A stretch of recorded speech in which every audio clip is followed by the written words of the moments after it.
लोकसभा चुनाव 2024 के पहले भारतीय जनता पार्टी का एक सहयोगी दल भारतीय जनता पार्टी का साथ छोड़ सकता है।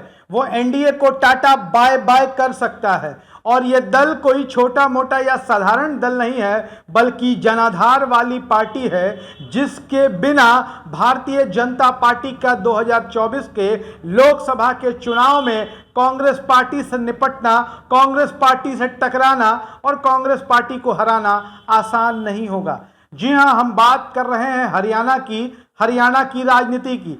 हरियाणा में विधानसभा के चुनाव जब पिछली बार हुए तो ऐसा माहौल बनाया गया मीडिया के द्वारा कि जैसे भारतीय जनता पार्टी की पूर्ण बहुमत से 2/3 3/4 बहुमत से सरकार बनने वाली है, लेकिन ऐसा हुआ नहीं।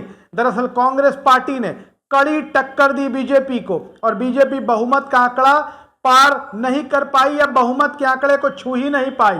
भारतीय जनता पार्टी को जेजेपी का सहारा लेना पड़ा। जेजेपी यानी कि जननायक जनता पार्टी, दुष्यंत चौटाला की पार्टी, और दुष्यंत चौटाला की पार्टी के साथ मिलकर बीजेपी ने सरकार बनाई।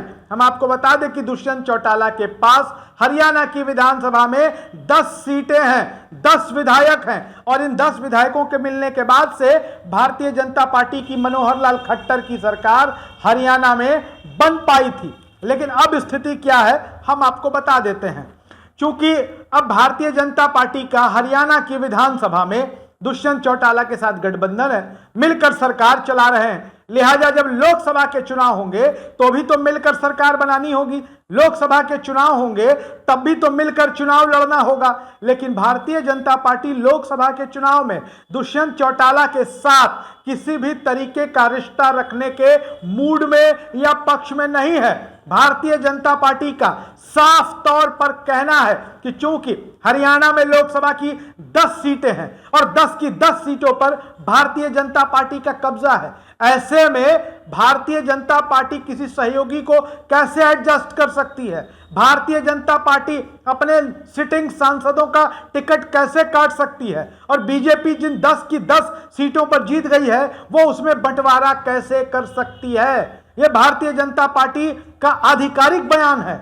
और आप समझिए कि भारतीय जनता पार्टी का हरियाणा में काम देखते हैं विप्लव कुमार देव, बीजेपी के वरिष्ठ नेता हैं, प्रभारी हैं हरियाणा के, और प्रधानमंत्री नरेंद्र मोदी, गृह मंत्री अमित शाह और बीजेपी के अध्यक्ष जेपी नड्डा के बड़े करीबी हैं विप्लव कुमार देव। और ऐसे में विप्लव कुमार देव के बयान का बड़ा मतलब होता है। और विप्लव कुमार देव साफ तौर पर कह रहे हैं कि चूंकि हमारे 10 के 10 एमपी, हरियाणा में लोकसभा की 10 सीटें हैं, 10 की 10 सीटों पर हमारे एमपी हैं, लिहाजा किसी के साथ सीटों का कोई बंटवारा करने का, कोई गठबंधन करने का कोई ना औचित्य है और ना मतलब समझ में आता है।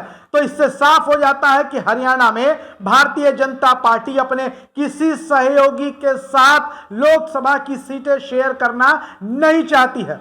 अब बात इसके बाद बड़ी दिलचस्प शुरू हो जाती है कि अगर हरियाणा में बीजेपी का की सहयोगी जेजेपी दुष्यंत चौटाला की पार्टी को एक भी लोकसभा की सीट बीजेपी नहीं देती है तो भाजपा को क्या लगता है कि क्या जेजेपी उनके साथ सरकार में बनी रहेगी? यह तो संभव नहीं है कि आप उनको गठबंधन में रखें विधानसभा के चुनाव में, चुनाव के बाद सरकार बनाए विधानसभा में, लेकिन लोकसभा में एक भी सीट ना दे। और जब एक भी सीट उनको नहीं मिलेगी, एक सीट पर तो वो मानेंगे नहीं, कम से कम 2 से 3 सीटों पर जेजेपी का, जननायक जनता पार्टी का दावा होगा। और जब बीजेपी उनके साथ सीटें शेयर नहीं करेगी तो कितने दिनों तक हरियाणा की सरकार बची रहेगी? जेजेपी कितने दिनों तक हरियाणा में बीजेपी का समर्थन करती रहेगी? ये संभव ही नहीं है। हालांकि हरियाणा में कुछ निर्दलीय और छोटे दलों का सहयोग बीजेपी के साथ अब भी है। अगर जेजेपी सरकार से वापस हो जाती है तो भी बीजेपी की सरकार को बहुत ज्यादा फर्क नहीं पड़ेगा, बीजेपी सरकार बचा ले जाएगी। लेकिन जेजेपी का क्या होगा? क्योंकि जननायक जनता पार्टी को जो वोट मिले थे विधानसभा के चुनाव में वो भारतीय जनता पार्टी के खिलाफ मिले थे और ये जाटों के वोट थे। और जब बीजेपी को ये वोट नहीं मिलेंगे तो समझिए बीजेपी की स्थिति क्या होगी। बीजेपी को जेजेपी के सहयोगियों का वोट नहीं मिलेगा, बीजेपी के वोटरों का वोट नहीं मिलेगा, उस वक्त बीजेपी की स्थिति क्या होगी? और ऐसे में अगर जेजेपी के साथ लोकसभा के चुनाव में बीजेपी सीटों का बंटवारा नहीं करती है तो भारतीय जनता पार्टी के लिए मुश्किलें हर हाल में जननायक जनता पार्टी और दुष्यंत चौटाला खड़ा तो करेंगे ही। और ऐसे में बीजेपी के लिए बड़ा मुश्किल वक्त आने वाला है। इंडिया गठबंधन के लिए फायदे का सौदा होगा और एनडीए के लिए बड़ा मुश्किल भरा यह सौदा होगा कि वो जननायक जनता पार्टी दुष्यंत चौटाला को एक भी सीट नहीं देते, क्योंकि दुष्यंत चौटाला कोई छोटा मोटा नाम नहीं है हरियाणा की राजनीति में। वो चौटाला खानदान से आते हैं जिनका अपना वोट बैंक है, जिनकी अपनी विरासत है, जिनकी अपनी राजनीतिक पकड़ है। बीजेपी को इसका खामियाजा जरूर भुगतना होगा हरियाणा की राजनीति में। वीडियो अच्छा लगे शेयर करिए, अपनी राय जरूर लिखिए। धन्यवाद।